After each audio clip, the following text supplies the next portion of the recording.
You're listening to Over the Oxer podcast with Tracy Cole for all things to do with the mind for equestrians.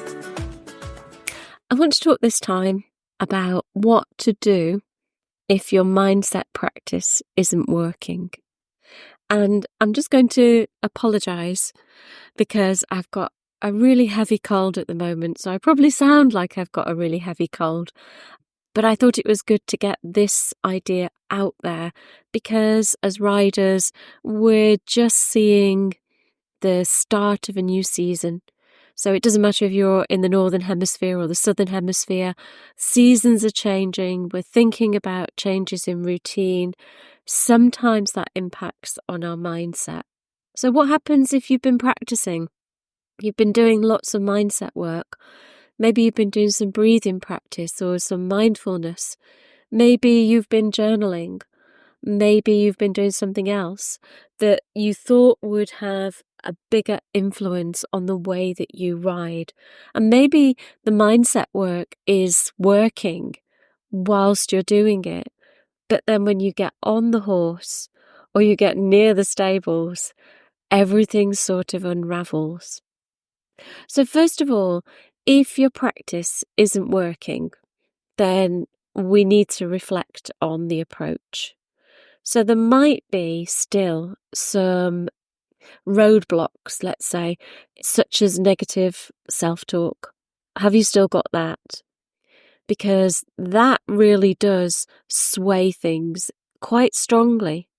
So think about that negative self-talk. Can you override it? Well, you can, but you have to do it very actively. And each time you say to yourself, even if it's like a whiff of a statement. It may not come to you like I'm speaking to you now. It may not come in that style of speech. It may just be a quick flutter through your mind. But if it's negative, you can say delete, delete, delete. Alternatively, you fill your head with something, and it doesn't matter what it is. You fill it with something. So there's absolutely no room for those automatic thoughts and that self-talk to creep in. The next thing that you might think about is your goals. Are your goals vague or very, very ambitious? Maybe too ambitious. So if your goals are vague, you might know already that your unconscious mind is the part of the mind that's the goal getter. Those types of things, it works out a way, even if you don't know the way. But if your goal is very vague, I'd like to be a better rider, for instance, is vague. But if you said, I'd like to score 60% on my dressage tests, that's a little bit more specific. And so you may need to go back and really have a think about your goals. And I would advise you to write them down. I know it's boring. I know it's laborious. But when you write them down, your thought processing slows down and you start to add in things and you start to get inspirations. And it actually works out in the long term, a much shorter process. What about if your goals are overly ambitious? Well, it's fantastic to have big goals, but some people's minds have a filter that kick those out. So, for instance, your conscious mind, your rational mind, your logical mind has set this beautifully big goal, but your unconscious mind is set up in such a way that it rejects it. It just thinks, oh, that's far too big. I'm not even going to contemplate that. In that case, cut it down, chunk it down. Make sure that your goal is maybe a stepping stone to a bigger goal. So if you set tiny goals, your unconscious mind will think, yeah, I could probably do that. I could probably get on with that. And then set another one and set another one and set another one. And you will get to that ambitious place. If it's meant for you, you will get there. But setting the huge goal initially may be a bit of a turn off for the mind. Have a think about what you're currently doing in terms of not only your self-talk and your goals, but how often you are actually doing a bit of mindset stuff. So it's really easy to do 30 seconds and think that's enough. And for some people it will be, but for most people we're talking minutes. Now, it doesn't have to be minutes that are specifically set aside. It could be, but it could be minutes whilst you're cooking, minutes whilst you're doing something very automatic like mucking out. It could be, what works really well is that time when you're just waking up. And when you're just waking up, do 5 or 10 minutes, because you'll be a little bit kind of in that daydreamy state, which will be just perfect. Actually, the work that you do there will be more valuable. And so think about your practice. If you're doing once a week, then for some people, again, that may be okay. And for other people, that's nowhere near enough.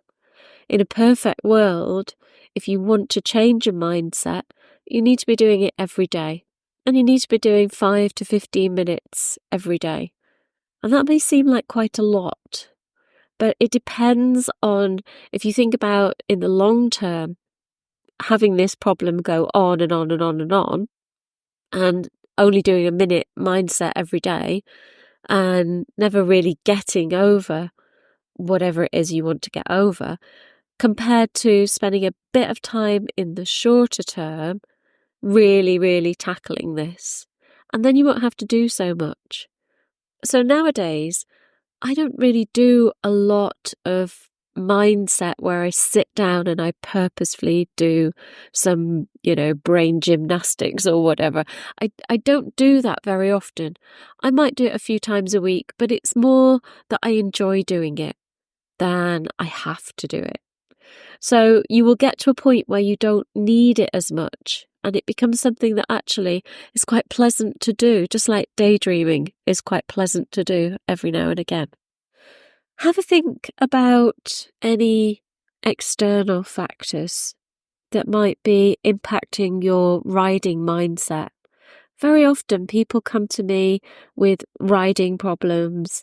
They have a fear, they have an anxiety, they have self-doubt.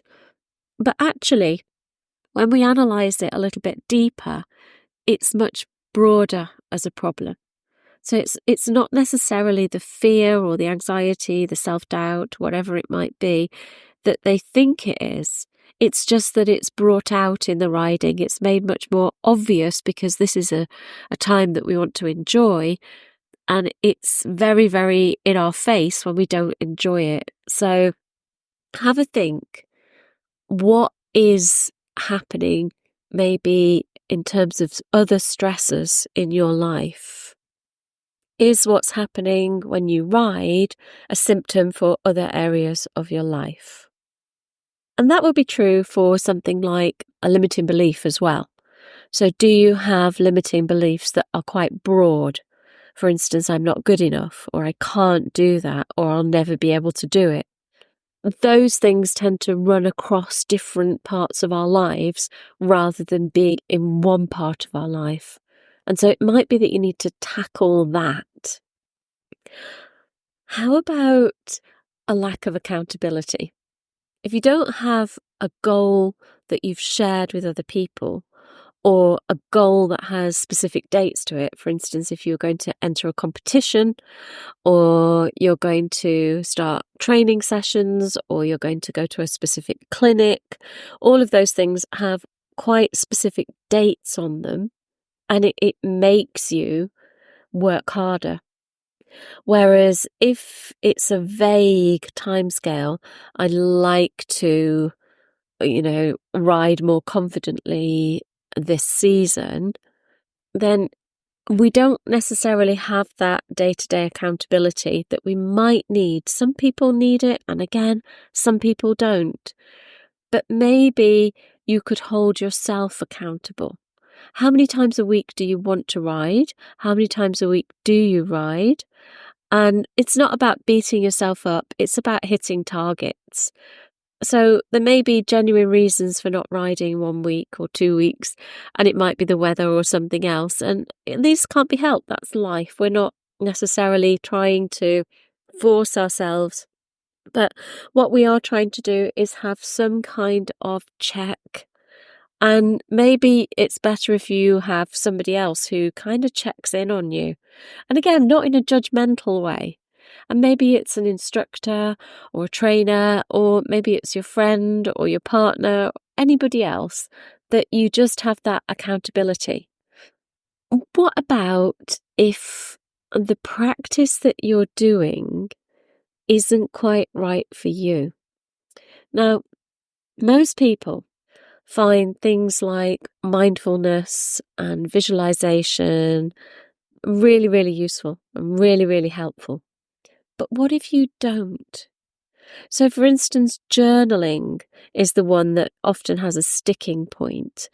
And I must admit, in days gone by, I have journaled a lot. But now I have less time. And so journaling is something that takes time. And I think, I'll just think it. I'll just think it rather than write it, which is not the best way. But visualization was always something that I found very difficult. Basically because I didn't see very well. I couldn't visualize. I couldn't see the stuff. I could feel it. I had an impression, and I could hear, for instance, I could hear the footfall, or I could hear things around me, but I couldn't really see it. And what I did see was kind of grey blobs. It wasn't very clear. And so I shied away from visualization. But recently I've come back to it, and the more I do it, the better it is. And sometimes I've visualized for maybe less than 5 minutes, and wow, do I feel motivated. And I'm starting to see things so much more clearly. I mean, I just didn't have colour before, and now I've got colour. I can see a broader field of view. It's really coming together. So it may be that either you just need to practice a bit more, or that you haven't found the right techniques. So have a little think about what techniques you actually enjoy, because those are the ones you're going to do. So if I said to you, visualize for, an hour every day, you're not probably going to do it. I wouldn't do it. Find something that suits you. For some people, this is mindfulness. It's sitting in nature. It might just be sitting in the garden. And if it's cold, it's just sitting in the garden with a hot drink, with your coat on, and just admiring nature. It might be sitting somewhere at the yard or the barn or the farm, and just being at one with nature. Just sitting in your horse stable, just take a little stool in and just sit and stare at the bedding, stare at your horse, and just release everything. Just don't think of anything at all in particular.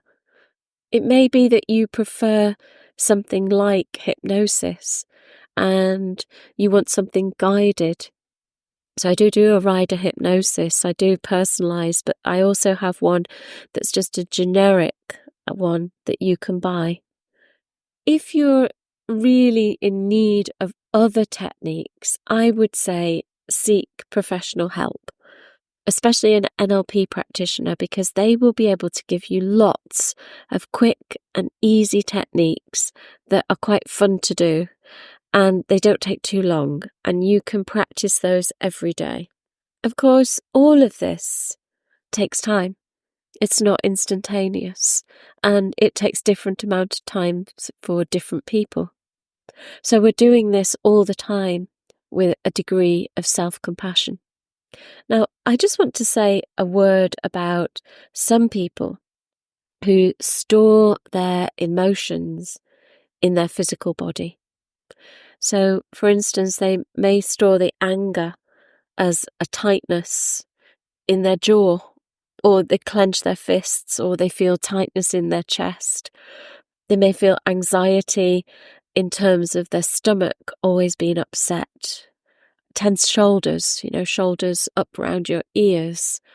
And watch out for the high functioning anxiety, because it may be that you go through life completely normally, but actually when you check into yourself, you're constantly on high alert. Sadness may feel like a heavy chest. You might even feel like you've got a lump in your throat. Fear could be shallow breathing and muscle tensions. But you can also have aches and pains, particularly neck, shoulder and back aches. And if this has a real cause, so for instance, you know the cause, you've fallen down or something and you've hurt yourself, then that's not the same. But if it has no real cause, or this tightness, this pain should have disappeared by now, the doctor says it'll take 6 weeks and it's now 12 weeks and you still feel the same, it could be that your emotions have been stored in the body. And those unresolved emotions are basically there because your mind is saying to you, if I make it painful, you'll pay attention. The trouble is that we don't realise that. What the mind is really saying is, look, pay attention not to the pain, but to the emotion. And sometimes it's hard for us to know what exactly that emotion is. And if that's you, then again, I can do something to help you there.